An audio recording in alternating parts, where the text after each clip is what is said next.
guys, so today we are going to be converting the garage area. It like is a little fold out, and in the model they call it a garage, but we are going to call it our pantry. So come along with us as we transform this space into something extremely useful. So if you want to see how we turned this into this, stay tuned. So the first thing we need to do is take our measurements, obviously, and this will be different for everybody. If you have a spare wall in your kitchen with no shelving and you want to convert and make a pantry, this is a great option. So like I said, we just needed to take our measurements, and we took those to Home Depot, and we found the appropriate size shelving, and they actually cut our board down for us, so that was super helpful. And then we took them home and we painted them. That is also an additional option. You don't have to do that, but we just wanted to make them pretty, so we had some great paint left over from a previous project, and we painted all of our shelves.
And then of course we had to head to the Dollar Tree to get bins and can organizers and shelf liners, but that also is optional.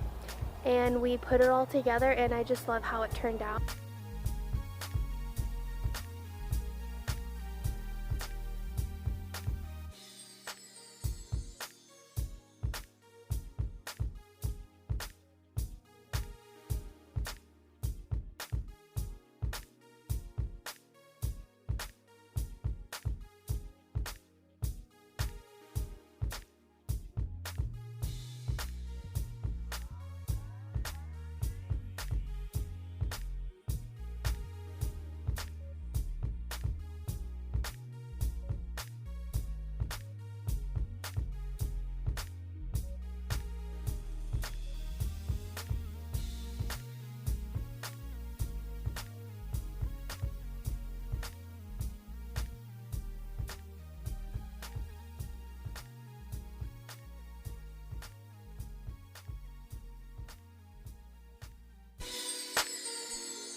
Okay, we are all done.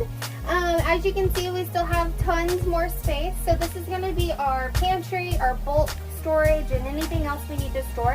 Up top, we're going to store like paper towels, toilet paper, extra cereal, and these bins, I think we counted we can get 16. We can get 16 of these big bins.